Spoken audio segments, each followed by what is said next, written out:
Hello बच्चों, कल हमने सामाजिक का लेसन किया था कागज़ और मुद्रण। अब हम इसके प्रश्न उत्तर देखते हैं। देखो बच्चों, पहला प्रश्न है कागज़ का आविष्कार किसने किया। यह आपने लेसन शुरू हुआ तो आपने पढ़ा था इसका कि कागज़ का आविष्कार किसने किया था। कागज़ का आविष्कार चीन में हुआ था और आज से कब हुआ था, 2000 वर्ष पूर्व हुआ था। नेक्स्ट क्वेश्चन है कागज़ का आविष्कार महत्वपूर्ण क्यों था। कागज़ का आविष्कार महत्वपूर्ण क्यों था, क्या फ़ायदा हुआ कागज़ का आविष्कार करने से। इसका उत्तर देखिए आप, ये देखिए, मनुष्य याद करने की बजाय अब उन सारे तथ्यों चीज़ों का लेखा रख सकता था। इस लेखे को वह कहीं भी अपने साथ आसानी से ले जा सकता था। ये इसका फ़ायदा हुआ। तीसरा है छपाई प्रेस के आविष्कार से विश्व में क्या परिवर्तन आए।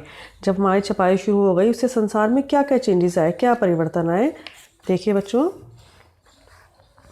छपाई के आविष्कार के कारण एक आम आदमी भी लिखित शब्दों से परिचित हो गया और यह जनसंचार की ओर पहला कदम था। अब बहुत सारे लोग थे जो उन सबको क्या हुआ, कोई बात जो थी बहुत सारे लोगों तक एक साथ पहुंच सकती थी। और क्या हुआ इसके अलावा, अब किताबें केवल विद्वानों और पुजारियों के लिए नहीं थी, अब इनको आम जनता भी, जो सभी लोग थे, बहुत सस्ते मूल्य पर इनको खरीद कर पढ़ सकते थे। ये फ़ायदा हुआ आपका।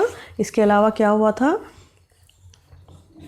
छपाई के आविष्कार से क्या फ़ायदा हुआ था, समाचार पत्र छपने लग गए थे। ये जनसंचार का बहुत अच्छा माध्यम था। फोर्थ देखिए, दिल्ली में छपने वाले 3 समाचार पत्रों के नामों की सूची बनाओ। दिल्ली में मैंने समाचार पत्र कई छपते हैं, 3 नाम लिखने हैं हमने, नवभारत टाइम्स, दैनिक भास्कर और दैनिक जागरण। अगर आपको कोई और लिखना चाहते हैं तो वो भी लिख सकते हैं। अगला है प्रश्न, रिक्त स्थानों की पूर्ति करो। डैश और डैश कागज़ पर लिखी जाने वाली पहली पुस्तकें थी। कौन सी थी, धार्मिक और वैज्ञानिक। कागज़ पर लिखी जाने वाली सबसे पहली पुस्तकें थी। अगला प्रश्न है, सेकंड है आपका, पंख कलम डैश के पंखों से बनाई जाती थी। बत्तख और हंस के पंखों से बनाई जाती थी। थर्ड है, पहले कंप्यूटर मुख्यतः डैश के लिए प्रयोग में लाए जाते थे। किसके लिए, गणना के लिए। उसके बाद क्या हुआ, उसके बाद तो बहुत सारे काम ही होने लगे कंप्यूटर पे आजकल जैसे होते हैं, पर शुरू में क्या थी, सिर्फ गणना की जाती थी इससे, जैसे कैलकुलेटर में होता है आपके।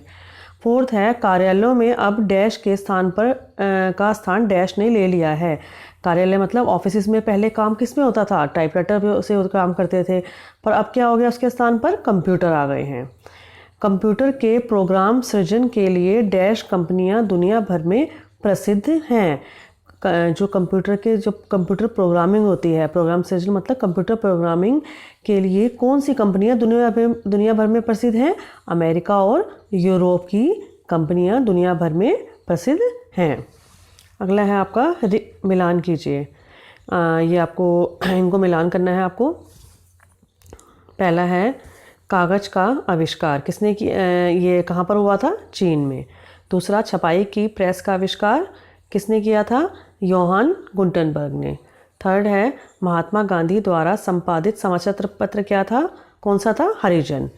फोर्थ है, कंप्यूटर पर टाइप करने वाली युक्ति क्या बोलते हैं उसको, कीबोर्ड। नेक्स्ट है आपका, निम्नलिखित की पहचान करो।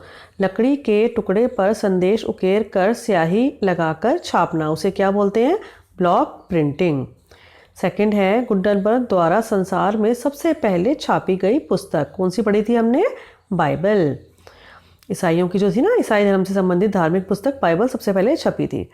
थर्ड है, बिक्री के लिए अधिक मात्रा में पुस्तक छापने वाला कौन कहलाता है, प्रकाशक। जो हमने जनसंचार माध्यम पढ़ा था ना, वही है ये।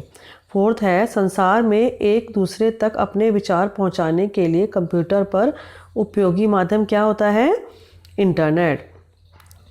ये जो आप इंटरनेट के माध्यम से संसार में सब एक साथ अपने विचार पहुंचा सकते हैं। नेक्स्ट है, लकड़ी के 2 टुकड़ों के बीच ग्रेफाइट बांधकर लिखने के लिए बनाया गया साधन क्या था, पेंसिल। जो हमने पढ़ा था ना, पेंसिल ग्रेफाइट में जो था, जो उससे हमारे पहले 2 लकड़ियों के बीच में ग्रेफाइट को बांधकर उससे लिखा जाता था, क्योंकि वो बहुत ही नरम पत्थर होता है। फिर बाद में क्या हुआ, पेंसिल बन गई। 6 है भारत में प्राकृतिक रंग बनाने हेतु उपयोगी पौधे। भारत में प्राकृतिक रंग बनाने के लिए कौन से पौधे इस्तेमाल होते हैं? नील, हल्दी के पौधे तथा पलाश के फूल। ये हमारे प्राकृतिक रंग है जो बिल्कुल भी हमें हमारी त्वचा पे नुकसान नहीं पहुंचाते। नेक्स्ट है निम्नलिखित वाक्यों को पढ़कर सही के सामने सही और गलत के सामने गलत का चिन्ह लगाओ। पहले व्यापारी अपने माल का लेखा चिकनी मिट्टी की पट्टियों पर रखते थे। क्या है ये? सही। सेकंड है पुस्तकें केवल विद्वानों और पुजारियों के लिए ही होती है। गलत, ऐसा नहीं होता, पुस्तकें सबके लिए होती है। थर्ड, कोई सूचना बहुत से लोगों के पास एक साथ पहुंचाने को जनसंचार कहते हैं। क्या है ये? सही। अंतरिक्ष यात्री लिखने के लिए एक अच्छे पेन का उपयोग करते हैं। सही या गलत है? ये गलत है। किसका पेन करते हैं? पेंसिल का प्रयोग करते हैं। फिफ्थ है भारत में 100 से भी अधिक भाषाओं में समाचार पत्र छपते हैं। ये क्या है हमारा? सही। बहुत समाचार पत्र छपते हैं क्योंकि हमारे भारत में भाषाएं बहुत सारी हैं। नेक्स्ट आपका प्रोजेक्ट कार्य है, ये आपको खुद से करना है। अपने पिताजी व दादाजी से मालूम करो कि उनके समय में लिखने पढ़ने के लिए क्या क्या साधन होते हैं, ये आप उनसे पता करोगे। और इसके अलावा ये है अपने आसपास के लोगों से पता करो कि उन्हें सूचनाएं व समाचार कौन से स्रोतों से मिलती है। इन जनसंचार के साधनों की सूची बनाओ। ये आपने खुद करना है और ये आपका चर्चा का विषय है। ये आपने अपने दोस्तों के साथ चर्चा करनी है। यहाँ एक चित्र बनाना है, बॉक्स में खाली स्थान है और यहाँ पर क्या बनाना है? कंप्यूटर और उसके भागों के चित्र बनाने हैं। फिर क्या है? आओ मिट्टी की छोटी छोटी चकोर पट्टियाँ बनाकर उन पर फूलों के चित्र और अपने नामों के अक्षर बनाएं। देखो कैसे बने हुए ना ये। ऐसे ही आपने भी ऐसे ही करना है। आपका लेसन ख़त्म हो गया है और आप इसको याद कर सकते हैं। थैंक यू बच्चों।